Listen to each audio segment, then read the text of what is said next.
जब आप किसी कंपनी में इन्वेस्टमेंट करते हैं तो आपको दो तरीके से रिटर्न मिलता है, एक कैपिटल गेन के फॉर्म में और दूसरा डिविडेंड के फॉर्म में। कैपिटल गेन का मतलब यह है कि आपको जो फायदा शेयर प्राइस के बढ़ने से हुआ। मान लीजिए आपने 1,000 रुपए का शेयर खरीदा और उसको आपने एक साल बाद 1,200 रुपए में बेच दिया। जो ये 200 रुपए का आपको फायदा हुआ, इसको हम कैपिटल गेन या फिर कैपिटल एप्रिसिएशन भी बोलते हैं। और इस 200 रुपए को अगर मैं चाहूं तो परसेंटेज में भी कंप्यूट कर सकता हूं। मैंने 200 रुपए की कमाई करी 1,000 रुपए को लगा के, इसका मतलब 20% का मैंने क्या कमाया, कैपिटल गेन कमाया। लेकिन हम यहां पर कैपिटल गेन की बात थोड़ी, हम तो यहां पर डिविडेंड की बात कर रहे हैं। तो जो कंपनी दूसरे तरीके का रिटर्न प्रोवाइड करती है अपने शेयर होल्डर को, वो होता है डिविडेंड। अब डिविडेंड क्या है भाई, कंपनी किसी ना किसी बिजनेस में इन्वॉल्व है, बिजनेस कर रही है तो प्रॉफिट भी होगा, प्रॉफिट होगा तो उस प्रॉफिट का कुछ हिस्सा कंपनी अपने शेयर होल्डर्स के साथ शेयर करती है।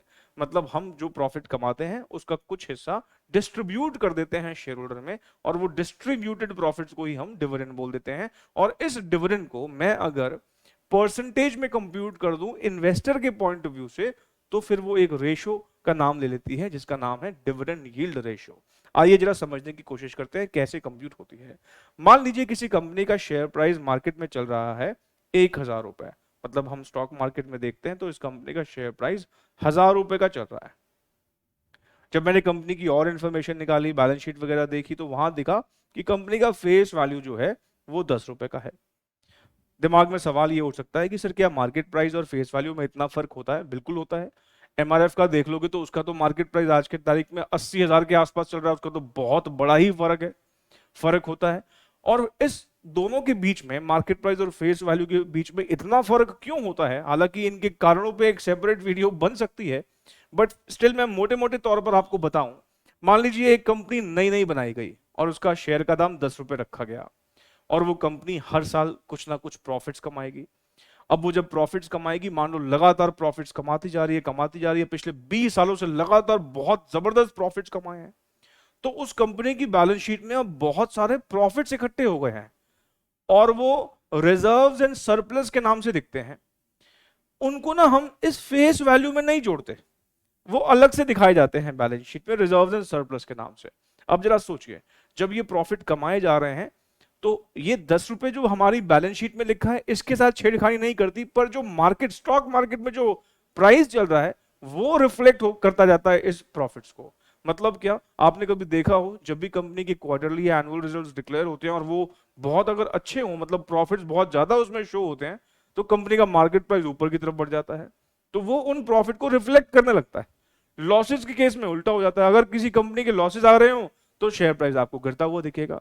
कहने का मतलब यह है कि अगर किसी कंपनी के फेस वैल्यू और मार्केट प्राइस में बहुत ज्यादा फर्क है, तो मतलब एक एक कारण जो है वो ये है कि उसके बैलेंस शीट में बहुत ज्यादा रिजर्व्स एंड सरप्लस आपको दिखेंगे। ठीक है, और क्योंकि आपने कंपनी के शेयर ओन कर रखे हैं, तो उन रिजर्व्स एंड सरप्लस में आपका हिस्सा है, तो वो मार्केट प्राइस में इसलिए रिफ्लेक्ट होता है, और इसलिए आप जब शेयर खरीदते हैं तो आपको ज्यादा दाम देना पड़ता है। चलिए, फिलहाल मेन मुद्दा अभी डिविडेंड यील्ड निकालने का है। अब मान लीजिए जिस कंपनी की मैं बात कर रहा हूं, उस कंपनी ने डिविडेंड डिस्ट्रीब्यूट किया 200% का। आप देखेंगे कई बार ऐसी ही न्यूज आती है कि इस कंपनी ने 200% का डिविडेंड बांटा, 400% का डिविडेंड बांटा, 500% का डिविडेंड बांटा, और सुनने वाला सोचता है इतना डिविडेंड बांट देते हैं।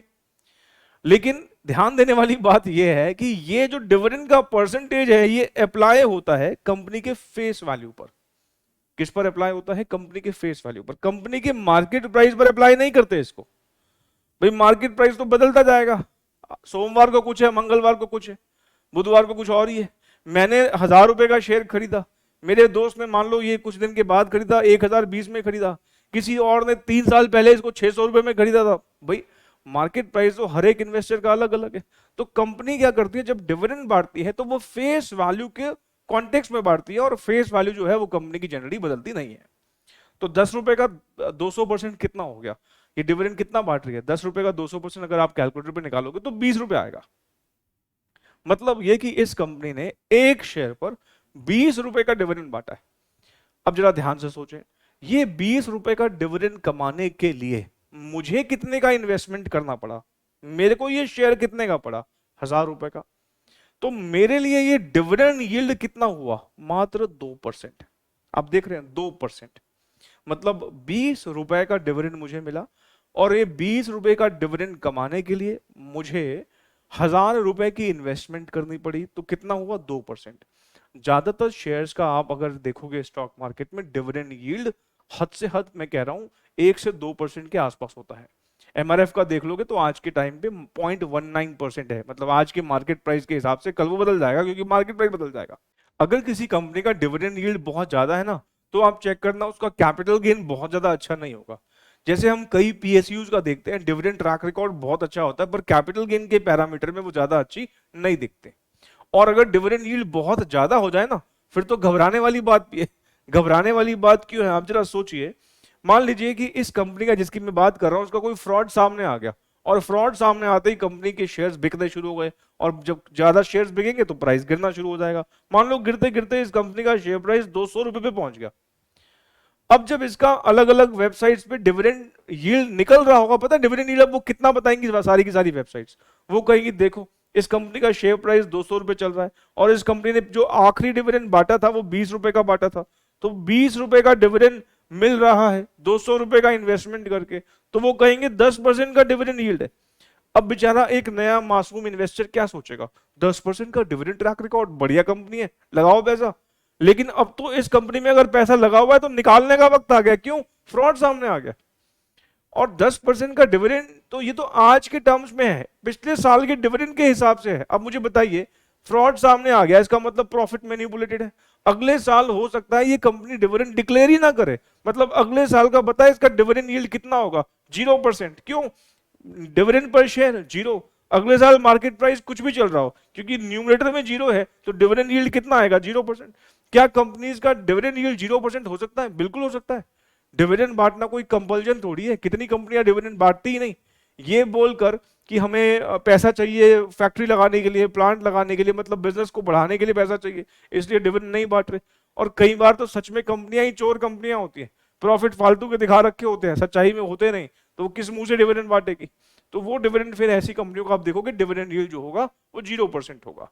अच्छी से अच्छी कंपनी का भी डिविडेंड यील्ड अगर आप देखोगे तो 1-2% के आसपास ही होगा। और मैं अगर इस शेयर इन्वेस्टमेंट को प्रॉपर्टी की इन्वेस्टमेंट से कंपेयर करूं ना, तो आपको कुछ सिमिलैरिटीज भी मिलेंगी। अब मान लीजिए कि किसी प्रॉपर्टी में कोई इंसान इन्वेस्टमेंट करता है, तो उसका मेन ऑब्जेक्टिव क्या होता है, वो यही चाहता है कि उसकी प्रॉपर्टी की वैल्यू ओवर द पीरियड जो है वो बढ़ जाए। और एक शेयर्स में इन्वेस्टमेंट करने वाला इंसान भी यही चाहता है कि उसका शेयर प्राइस बढ़ जाए। और दोनों में ही ना एक एनुअल इनकम आती है। प्रॉपर्टी के केस में एनुअल इनकम क्या आती है, रेंटल, और शेयर्स के केस में एनुअल इनकम क्या आती है, डिविडेंड। अच्छा, वहां अगर आप रेंट का यील्ड निकालोगे ना, वो भी कुछ ऐसे ही निकलेगी, 1-2%। आप चेक कर लो, मान लो आपने कोई 1 करोड़ रुपए की प्रॉपर्टी खरीदी, कितना किराया मिल जाएगा आपको, 15,000 रुपए महीना। साल का कितना हो गया, 1,80,000 रुपए। 1,80,000 रुपए का आपको रेंट मिल रहा है पूरे साल में, 1 करोड़ की इन्वेस्टमेंट कर दी, तो कितना हो गया रेंटल का यील्ड, 1.8%। थोड़ा रेंट ज्यादा मिल जाएगा तो 2-2.25% हो जाएगा। डिविडेंड यील्ड भी तो मैं यही कह रहा हूं। तो जब किसी एसेट क्लास में ना आप देखोगे अगर कैपिटल गेन का स्कोप ज्यादा होता है, तो उसका एनुअल इनकम जो आता है ना, जैसे शेयर्स में डिविडेंड और प्रॉपर्टी में रेंट, वो आपको 1-2% के आसपास ही मिलेगा। तो फाइनली हम सम अप करें, डिविडेंड यील्ड बेसिकली क्या है कि अगर आप आज किसी शेयर में इन्वेस्टमेंट करते हैं और जो डिविडेंड कंपनी ने लास्ट ईयर बांटा था वही कंपनी बांटती रहे, तो आपको डिविडेंड का रिटर्न परसेंटेज की टर्म्स में कितना मिलेगा।